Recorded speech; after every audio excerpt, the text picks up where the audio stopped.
and thank you for listening to AI Success Factors podcast. We help enterprise adopt artificial intelligence. This is Samuel Matthew, your host.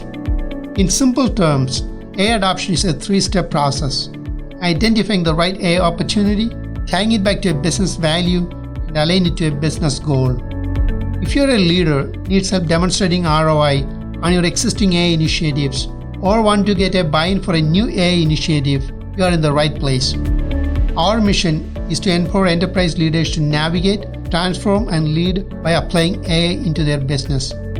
In this show, we interview analytical and business leaders who successfully implemented AI into their business. In the conversations we feature, you will learn how these companies reach strategic business goals. It's a pleasure and privilege for our listeners to develop a point of view from the insights shared in this podcast.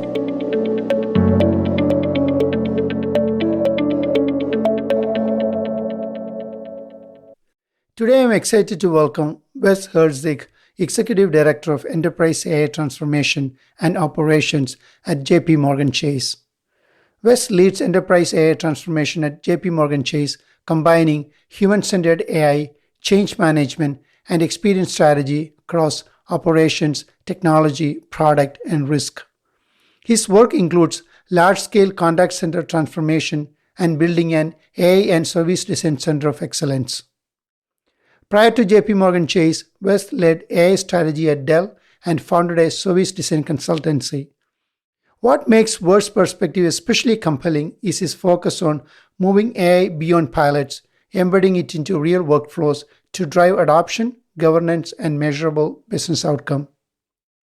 In this episode of AI Success Factors, we explore why AI has shifted from an innovation topic to an operational and leadership imperative.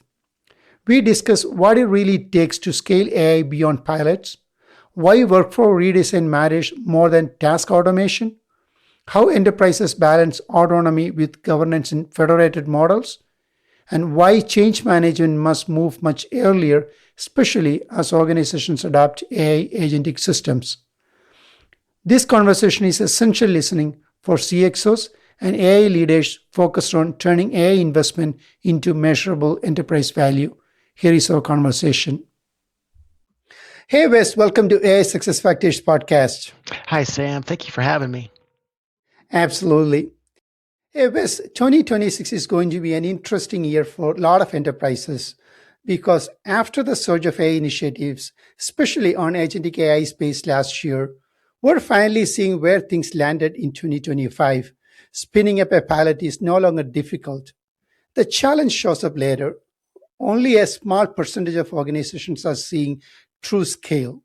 Many stuck with isolated task-level wins that look promising at that time, but doesn't translate into workflow impact or a meaningful ROI. So when leaders look at the metrics, things start to feel off, not because the technology failed, but because the work was never designed end-to-end. That gap between task success and the operational reality is exactly our audience want to hear from you today. With that backdrop, what is your perspective on why has AI shifted from an innovation topics to an operational and leadership imperative? Yeah, it's a good timed question right now. And AI became a leadership imperative for two reasons. And one is it's the scaling that's required to modernize these legacy systems. And it's not just the systems themselves, it's the piping, it's the architecture, and it's the platforms.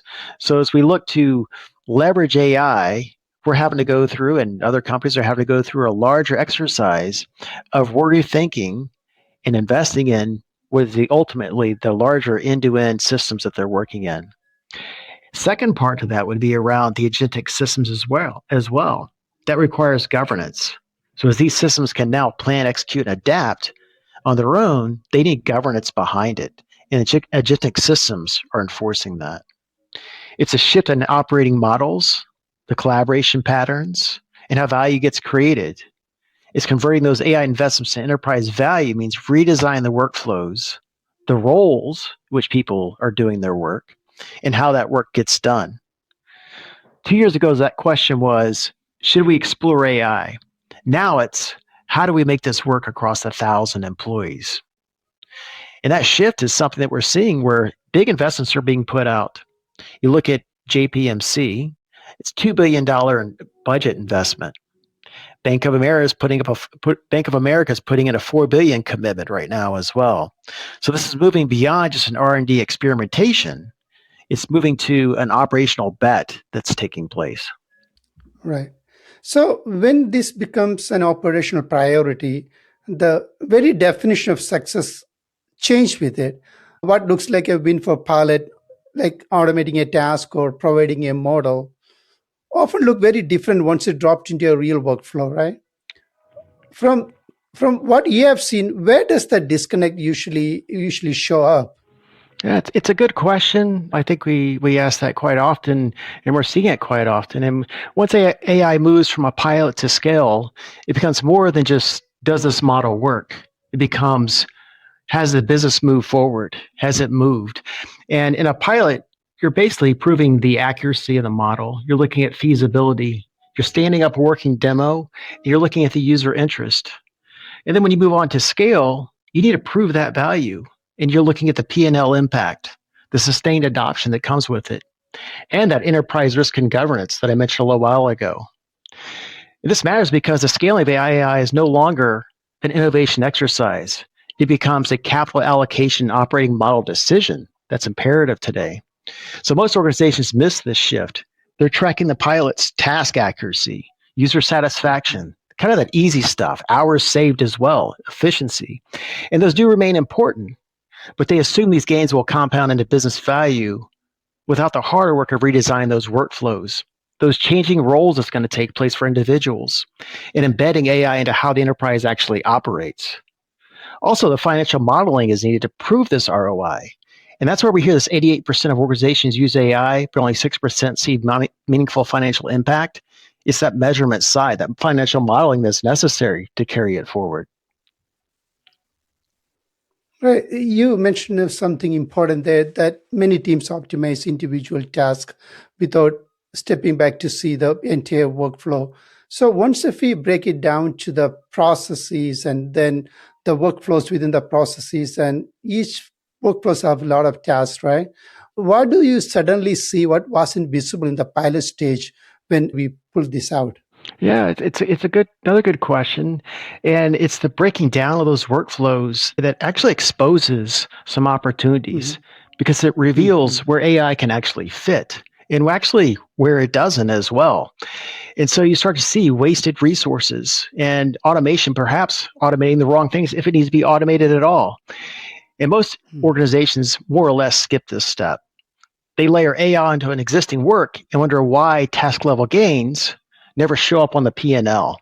And the reason, they never examine the handoffs, those approvals, those key decision points that take place. That legacy friction surrounding those tasks just permeates. So that breakdown starts to surface up and answer three questions: whether AI scales or whether it stalls. So it starts to illuminate which tasks should AI handle versus humans, which workflows need to be redesigned, not automated, which processes shouldn't exist at all. That starts to be apparent. Without this analysis, organizations celebrate task wins while outcomes stay flat. With it, they see the architecture of the operations clearly enough to know where to invest. So we start to think about this from a broader task element.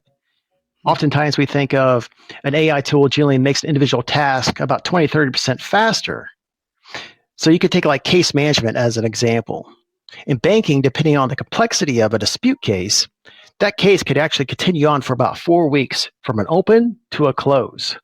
And from a task level, that case management is ripe for AI. And there are multiple places in that end-to-end case where it could be utilized. And the AI can help the customer create that case and route it to the right specialist, effectively saving days of work. But then when you look at it from the larger workflow, those gains disappear into the handoffs, into the approvals, into the integration friction that takes place. So all that back office work that takes place, and the investigation that happens in that dispute, those summarized cases end up sitting in someone's approval box, even though you had this automation earlier in the process. So when you start to move that out to that process level, You start seeing this overall flow remains unchanged because no one redesigned that process and leveraged that change management that was necessary. And then from an outcome level, the cost to income ratio stays flat because the value was lost in those legacy steps. And so the customer still waits 4 weeks into that case resolution.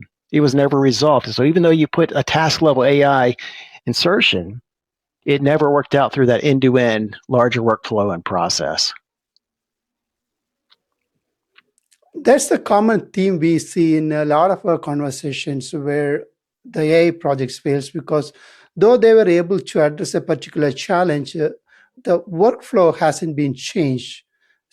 So they were not able to see the results. So it's a very common theme that we see across multiple organizations. And also there is much complexity, right? Organizations of Fortune 100 company, there will be numerous amount of use cases and teams parallelly working on it. How do the organization prioritize this work in an enterprise level? Yeah, like as far as priorities, those fundamentals don't change. They continue forward. You still tie everything to a handful of business outcomes that already matter. But AI, it's all messier than traditional IT. Right.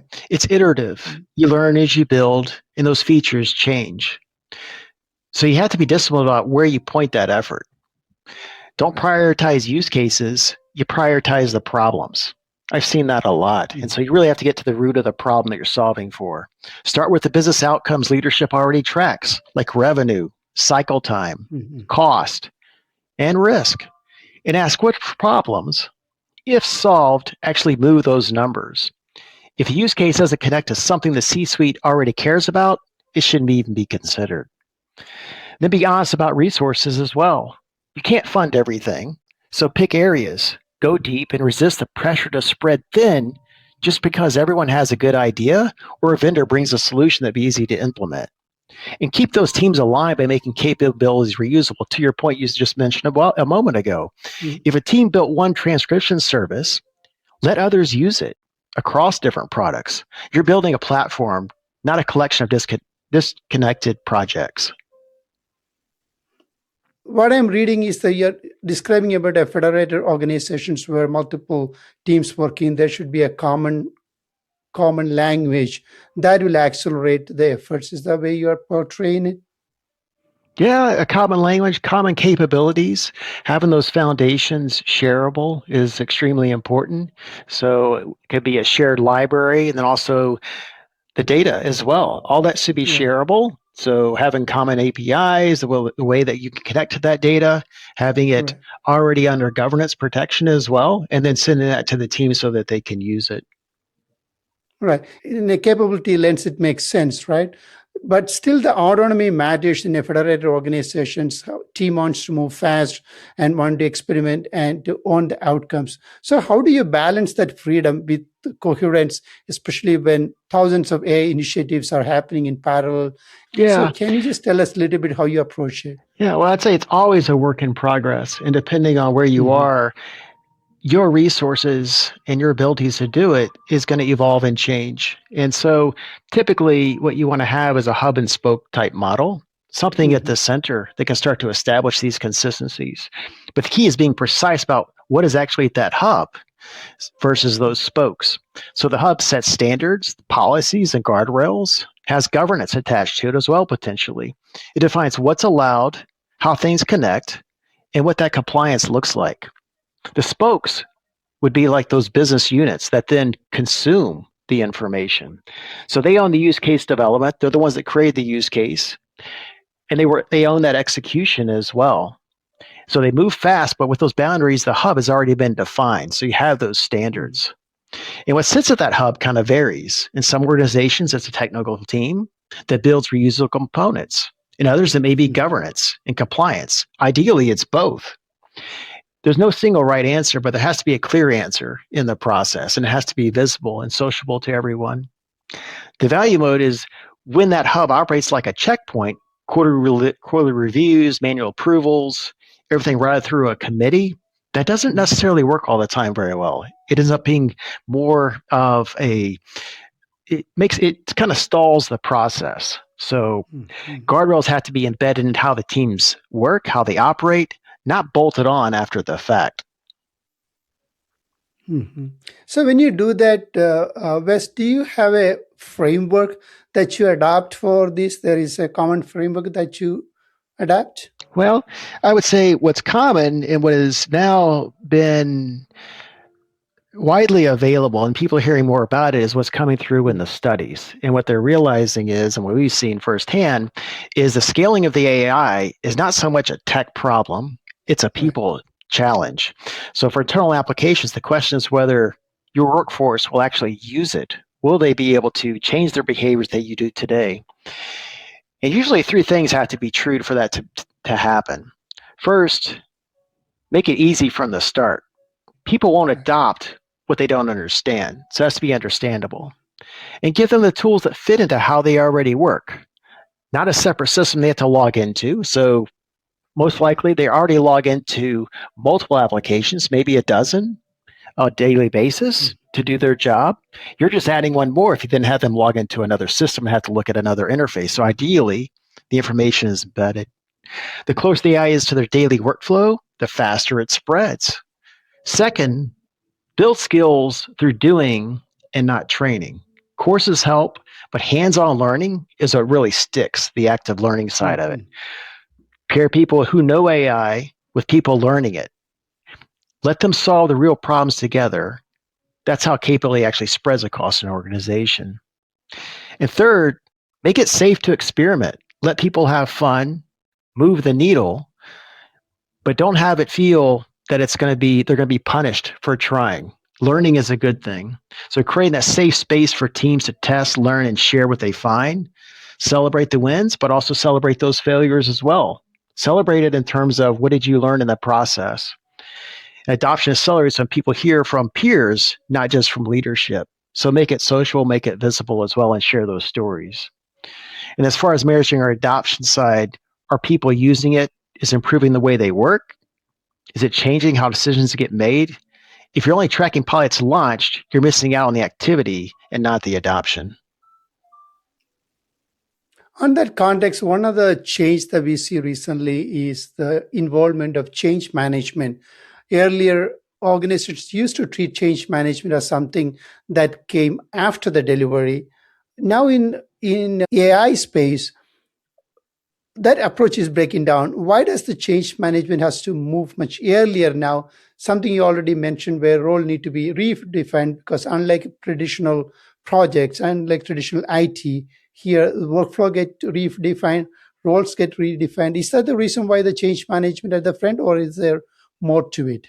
I would expand change management to not be just one group. It's also an Mhm. enablement for everyone who's going to embrace it.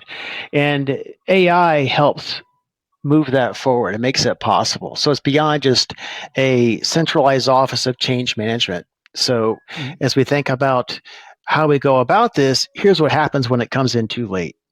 A product team goes and builds it, they launch it, then they scramble to figure out why the adoption is stuck at 15%. By that point, they're already behind. People have formed their opinions. They're back doing the same way they did work previously. They already went back to those workarounds, which has become the norm. And those teams are quietly routing around to the new system because nobody prepared them for what their job is going to look like. And so enabling them to come in early, they can start to understand, they can provide that feedback too. And also what happens is the entire team becomes more empathetic to what the user problems and challenges are. And so you're in the process of de-risking the product early in the process. So there's a lot of benefit that comes with it. So it's becoming an accelerator for adoption then. Yep, exactly. That's good. In the offline conversation, we talked about the human in the loop, ownership, guardrails become essential at that point, right? From your experience, what fundamental changes when risk and complaints are brought in early as part of designing those agent driven workflows? I would say speed mostly.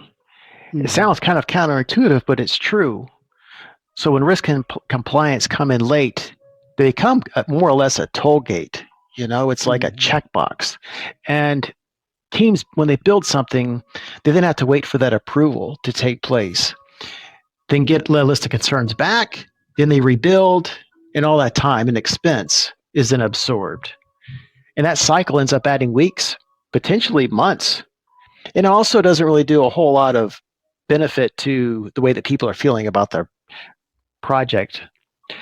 People start feeling and treating governance as a thing that slows them down versus speeding them up. And so moving in early does expedite it. And when you're involved early, those constraints are known up front in that for everyone. And what's good about that is as people move around to different projects, they take on another project, they're then aware and informed of what governance is looking for. So it's an enablement factor for them as well, for those dev teams. So when you look at the risk factor of a company, that also matters, correct? Now, this AI project have more stakes, right? Especially in the reputational damage it can cause or the data leakage it can cause and such, correct? That's exactly right. So Wes, to close on a reflective note, what are the one or two leadership takeaways you would want decision makers to walk away with as they think about bringing these insights in practice into their own organizations, particularly large enterprises? Well, I would say the tech side of it and the ability for vendors to provide what are systems that enable us to create pilots easily is there. And it's not so much a tech problem that needs to be solved. It's the organizational ones. It's where the programs that we're seeing, they get stuck. Data readiness is huge. The workflow redesigns need to happen. When we're talking about data readiness and the data lakes that are necessary, the piping for that, we should also be thinking about how it's going to affect the user experience. So those workflow redesigns, that should be happening simultaneously. They should be in parallel. And the skills that are required to do this, what new skills? It could be upskilling that's needed, and then also the governance. And so that's where the work is. It's really going to be on that larger organizational change and that shift. And it goes back to the beginning when we talked about two of the main things and reasons for and why leadership is looking at this. It's modernizing the experiences. Hey Wes, thank you so much for sharing your insights with our executive audience. Absolutely, Sam. It's been a pleasure. Hey, I'm hoping that CXOs and executive leaders find this episode insightful. Thank you for our listeners for tuning in. Until next time, stay curious and keep pushing the boundaries of what AI can achieve. Thank you. If you like today's podcast, please be sure to leave a 5-star review. Your feedback is important. We always look for comments and recommendations to improve. This show is available on Apple Podcast, Google, and SoundCloud. Please do subscribe. Plus, you can find us on LinkedIn, Twitter, Facebook, and on YouTube. You can find the links to these pages in the show notes or by visiting us at aisuccessfactors.com. We publish episodes bi-weekly on Wednesdays. Please be sure to tune in for the next episode. Thank you and see you next time.